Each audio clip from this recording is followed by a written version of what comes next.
But let's move on to baseball. Yes, baseball. I read something interesting right before we started here. The title is "Who has the brainiest team in baseball?" I don't really care about intelligence when it comes to athleticism, but this is striking.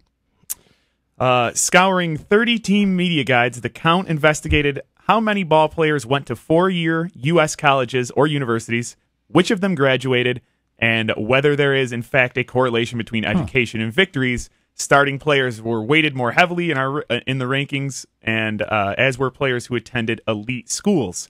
Here are the shocking numbers. Many current major leaguers had college experience. That's not shocking. Okay. There are 1,200 baseball players on the 40-man rosters. 25 play in the majors. There's an additional 15 on every team that are protected by the unions in the collective bargaining agreement, and for all intents and purposes, they are major leaguers that play in AAA, those extra 15. So that gives you 1,200, 40 players on 30 teams. 26 players have 4-year degrees. And now, and that actually includes some managers, so it's actually less than 26 players. So is it different? Is it different? Let's see. I don't know a lot about baseball. It's not my milieu, if you would. So is it easier to jump? What early? does milieu mean? I heard Kevin made it up. Yeah, I heard what's his face? And Joe Dirt. What's that guy's name? He said it once in Joe Dirt. And I always Miller? Yeah, Dennis Miller. He uses huge words. Yeah, so I thought it was a good thing. It's your area of expertise there. Is it easier and more profitable to jump early from baseball than any other sport? Because they draft kids right out of high school. The contracts are gigantic in baseball. They are bigger than any other sport. That's true. And also the money is guaranteed. Right. So you sign it, you get it. It's not like in football, portions of it are guaranteed, and if you get hurt, you don't necessarily get all your money. In baseball, you get every penny because it's basically antitrust laws don't apply to baseball. They're basically the only company in the country that antitrust doesn't apply to. They have the most powerful union in the country. Yeah. And, that's the thing with Chad Henne. Yankee fans will remember him. He was a quarterback. And Michigan boy, go blue. Yeah, everybody's like, why does he go to baseball instead of football? Because he gets a guaranteed money. Same thing with Jeff Samardzija. Drew Henson, you're talking. Drew Henson. I said Chad Henne plays for Miami. Nobody pay attention to what I just said. I meant Drew Henson. Yeah. But I'm talking about Drew Henson. Who quarterbacked after Drew Henson? Tom Brady. Tom Brady, right. I know that. And so you got Drew Henson, and then Jeff Samardzija with Notre Dame did the same thing, and they're like, he wants to be like a third-rate reliever for the Cubs instead of a first-round draft pick at wide receiver. Right. And the answer is, he says a passion for baseball and everything, but the answer is he gets guaranteed money. $45 million was the approximate with the signing bonus and the guaranteed money. $45 million. He could now he is in the majors. He's pitching in relief, and he's not terrible. And he's only 2 years removed from Notre Dame. Isn't he a lefty? But no, he's right-handed. Oh. But that's I don't know anything. Wrong again, Marcus. We said we wouldn't have facts. Yeah, that's $45 million that he is going to have. Yeah, and had he gone to combine and blew out his knee, well, he probably would have had a signing bonus. Yeah, that's about it. Football, and now there's this kid out of Vegas, you were saying? Drew Harper. Check him out on YouTube. Bryce Harper. Sorry. I was thinking J.D. Drew, but Bryce Harper. Check it out on YouTube. 16-year-old kid playing in Vegas high school hit a 550-foot home run in a major league ballpark. And he also throws between 95 and 100 at age 16. Yeah.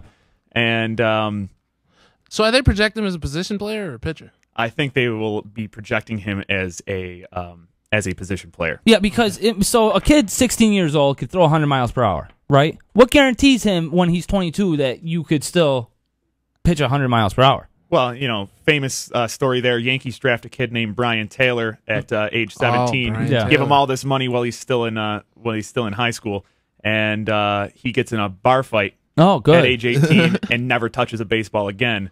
But his signing bonus was somewhere. This was early 90s, so it was like $10 million.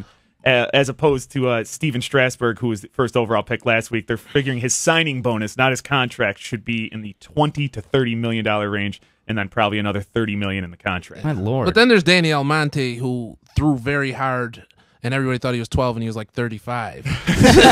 Little League, yeah. Remember that kid took the nation by storm? He was a national hero. But the thing he did get drafted, by the way. What you hear, what I hear when I read stuff written by people that know more than I do, is that arm strength is the one thing that they look for, because now that Tommy John surgery is so successful, there's less of a concern that a guy can throw out his arm, right, than there used to be. It's still not no concern. So what I don't get is everybody else is really NBA. Did the NBA didn't have a draft policy with you have to go to so many years of college or anything? Yeah. NFL has. You have to go to at least 1 year of 2 years. 2 years. 2 years. NBA is 1 year. And it's not that you have to go to college. You have to wait till your high school class is graduated from high school. So for 1 year. What I don't get is how these guys could get drafted at age 16 in MLB. Well, what this Bryce Harper in Las Vegas is going to do, he's being advised, because he's not allowed to be represented by Scott Boras, right? Who has all the biggest clients.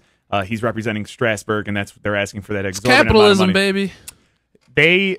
The first thing that they were going to do was convince his family to move from Las Vegas to the Dominican Republic, get a year of citizenship in the Dominican Republic, so exactly 1 year from now, he could just sign as a free agent, right, avoid the draft, and just go to the highest bidder.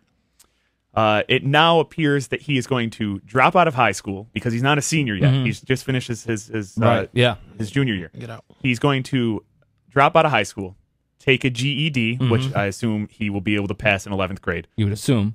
And he will go to junior college. You're knocking GED takers all across this country. Sorry. Go ahead. He's going to go to a junior college. Yeah. He's going to play 1 season.